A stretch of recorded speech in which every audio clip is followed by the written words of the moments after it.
बंधो नाहम ममोति मुक्तताः. बरं म्हणतात ममत्येय, मला बंधन मोक्ष नाही. कारण मी आत्मस्वरूपाच्या ठिकाणी काहीच नाही. न बंधन मोक्ष. मग बंध कुणाला आहे? बुद्धीला आहे. मी तर परमात्मा आहे म्हणून मला बंधही नाही आणि मोक्ष बी नाही. हे श्लोक त्यांचा सांगतो. आता खाली काय बोलतात बघा अर्थ. आपण देह आणि देहाधिक आपले आहेत असे जे मानणे ते बंधनाचं रूप आहे.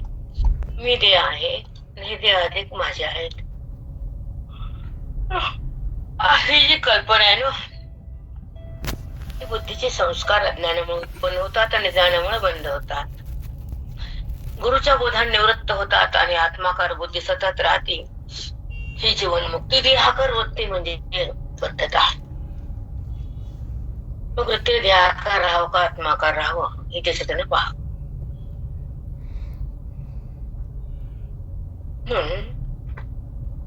जो वृत्तीचा संबंध आहे तो ईश्वराचा आहे का बाकीचा आहे?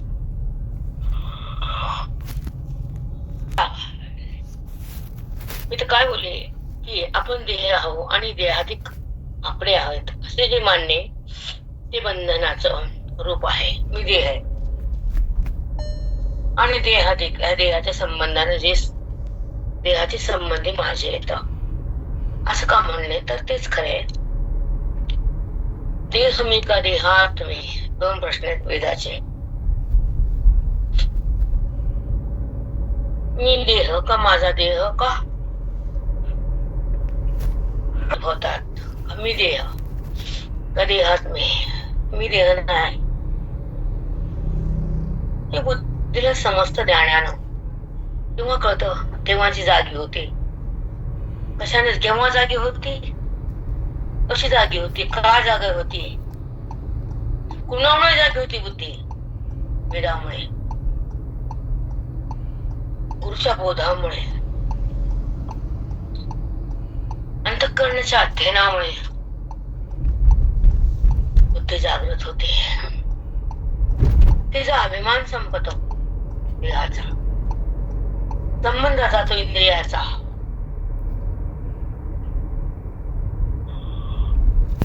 काय केलो आणि बंध कशाला म्हणतो, मोक्ष कशाला म्हणतो हे वेदांताचा विषय आहे. मी तर सांगितलं बंधन म्हणजे काय, तर देह मी आणि देहात माझे त्याला बंधन म्हणतात. तर प्रत्येकाच वाटतं देह मी वाटते की नाही बोला? हो माऊली. म्हणजे बंध, देहाधिक माझे हे पण बंध आणि ज्ञानानं देहाचा बाध होतो तेव्हा मोक्ष. तर आपण पुढे जाऊ. हे बंधन स्वतःच्या खऱ्या स्वरूपाच्या अज्ञानामुळे होते. हे बंधन का होत? स्वतःचे स्वरूप अज्ञान आहे म्हणजे माहित नाही. ते काय माहिती? देह माहिती बुद्धीला म्हणजे जड माहिती. का? संबंध जडाचा आहे. संबंध जडाचा केलाय. बुद्धीला तो कळतो तिकडे गेली. बुद्धीला परमात्मा कळत तिकडे गेली. हो माऊली बरोबर. बुद्धीची चूक नाही, आपली चूक आहे. आपण त्या कुठे पण येतो. खरंय. मग बुद्धीला जे कळालं तिकडे ती जाते. तो कळाला नाही तर तिला देहच कळतो. मग देहच खरा वाटतो. ती देहाचा संबंध करते ना. भगवंताचं कुठं? भगवंताचं कर्म करते पण मी केलं म्हणते. पुण्याकडे जाते, पुण्याच्या हावचा. खरंच आहे. मग माहीतच नसते. मग भगवंता पाप पुण्य टाकतो, स्वतः कुठं उभं टाकतो? नाही, स्वतः उभं टाकत. अज्ञानामुळे होते बंधन. स्वतःच्या स्वरूप, माझं स्वरूप जे आत्मरूप आहे, मी मला वाटलं देह रूप आहे म्हणून त्या ईश्वराचं अज्ञान देहाचं भान आहे, त्याचं नाव बंधन आहे. म्हणून स्वरूपाचे अज्ञान हे बंधनाचे कारण आहे. स्वरूपाचं अज्ञान हे बंधनाला कारण आहे. आणि देहेंद्रिय अधिकच आपण नाही व ती आपली नाहीत. देह इंद्रिया देहातले असलेले इंद्रिय मन बुद्धी चित्त चित्त अहंकार अहंकार कर्मेंद्रिय ज्ञानेंद्रिय हे जे इंद्रिय आहेत ना ते मी नाही व माझी बी नाही. आपण नाही व आपलेही नाहीत असे समजल्याने देहाधिकातील अहंता ममताची जी निवृत्ती होते तिचे नाव मोक्ष. अहंता मी देह, ममता माझा देहाधिक माझे आणि देह माझा. हे इंद्रिय माझे नाही, देह मी नाही. जेव्हा बुद्धी जागी होती, संस्काराने युक्त होती, बोधान संयुक्त होती, वेटाच्या सोबत राहती, ती ईश्वराला जाणती होती, ती वृत्ती इंद्रियाला सोडून देहाला सोडून आपल्या परमात्म्याला जुटल्या जाते. त्याला मोक्ष म्हणतात. हो ताई. रामकृष्ण. वृत्ती होते तिचे नाव मोक्ष. शिष्य म्हणतो या अहंता आणि ममताची कशी निवृत्ती होते आणि अहंता आणि ममता केव्हा जाते आणि कशी संपते ते सांगा. गुरु म्हणतात बा शिष्या, साधनाच्या योगाने अहंता ममता निवृत्त होतात. साधना ज्ञान साधना बघा आहे कसा. कोणती साधना आहे का? मस्त उत्तर आहे.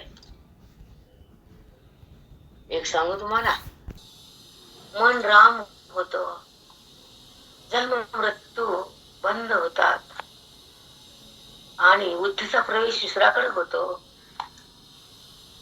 सुखावं होती ज्ञानाची रीती आणि सोडून बाकीचं सटरम बटरम मध्ये काय झाली ती देहाला शिवतच नाही. निघतो कस काय कधी कळत का? नाही. खूप बनलं त्याला सुगंध थांबत नाही आणि दुधाला वास येत नाही आणि दुधाचा स्तूप आहे. मग तसंच भगवंताचा जीव आहे. तापल्यावर सुगंध आल्याशिवाय राहत नाही. साईच्या द्वारे साय म्हणजेच लोणी न जमा केली जरा घातली की लोणी बनली. साय म्हणजेच लोणी आणि जीव म्हणजेच शिव. जी साधने म्हणून करतो त्या सर्वात तर मी देह आणि माझा देह अशा प्रकारचा अहंता म्हणता असतातच. कधीही कमी होत नाही. मग अशा त्या पहा त्याग केला तर मी त्यागी आहे, मी त्याग केला असं म्हणतो. मग योग केला मी योग्य म्हणतो, मी योग केला असं म्हणतो. तप केले तपस्वी आहे म्हणतो, मी तप केलं म्हणतो. ज्या ज्या कामा संबंधाने माझ्यामध्ये माझ्या स्वतःविषयी अभिमान उत्पन्न होतो यासाठी मी जी साधने करेल असतो त्या प्रत्येक साधनात मी देह आणि माझा देह अशा प्रकारचा अहंता आणि ममता असतातच असतात. डबल केले असतातच असतात. एकाला च लावून पुन्हा असतात म्हटले म्हणलं की नाही? हो माऊली. हो माऊली. म्हणता की साधनाच्या योगाने अहंता ममता नष्ट होतात. तर मग त्या कशा नष्ट होतात ते कृपा करून सांगा. शिष्य म्हणतो तुमचं बोलणं आश्चर्यच वाटतंय. तुम्ही साधनाने मोक्ष प्राप्त होतो म्हणतात तर तसं नाहीच आहे. कारण साधनामध्ये अहंता ममता असतेच आहे. कशी असते सांगू गुरुला. मी काय केलं? त्याग केला. मी त्यागी, मी संन्यासी, मी भगव घातलो. भगव कपडा घातला म्हणून भगव नसतो तो. मन भगव पाहिजे, वृत्ती त्याग पाहिजे, आत्मानुसंधान पाहिजे, बोधाची शक्ती पाहिजे, वेदाची युक्ती पाहिजे, जगताचा वाद पाहिजे, मनामध्ये वैराग्य पाहिजे. झोपाला 50 लाखाची गाडी, बसायला 3-3, 5-5 गाड्या, लक्झरी माड्या. तर कुठं पण आत्मत्वाची प्रतीती नाही आली म्हणून बुद्धी भ्रष्ट झाली तुझी. भ्रष्ट बुद्धीने साधना केली तू. अहंता रहित साधना करायची. कुठं कळत ग किती केला मी योगी वाटतो, मी कर्म केला मी कर्मठ वाटतो, मी भक्ती केला मी भक्त वाटतो. कोणती साधना करा देवा? सद्गुरुदेवा. मग कुठे गेला? अहंताच कसं जाईल आमचा? आमच्या अहंत आहेच ना. मी केला अर्थ अहंत आहे, माझ्या मनाला ममता आहे. चला देहाधिकातून अहंता ममता घालवण्यासाठी तू साधने सांगतोस ती तर विवेकाने विचार हे वाचून निरुपयोगी आहेत. बाबा बाबा बाबा बाबा तू सांगितलं का नाही ते त्या साधण्या व्यर्थ आहेत, व्यर्थ व्यर्थ. मग विवेक आहे का तुझ्याकडे? नाही. कशा म्हणतात महाराज विवेक? अरे रे रे रे रे रे रे,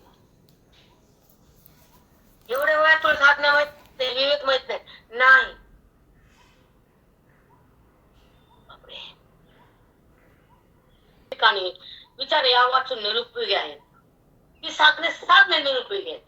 मग कसे कोणते उपयोगी आहेत? सांगतो. कारण असे पहा की आत्मा व अनात्मा याच्या संबंधाने विवेक न होता तो सांगतोशी साधने जर केली तर त्याच्या योगाने अहंता ममता कमी होत नाही. इतकेच नाही, उलट दुप्पट वाढते. मराठा नाही ना, काय होतं मग? पुण्य तयार होतं, पाप उत्पन्न होतं, बुद्धिमय दुर्गती, भोगाला जन्माची स्थिती, ही अज्ञानाची रीती, ही सुख दुःखाची प्राप्ती.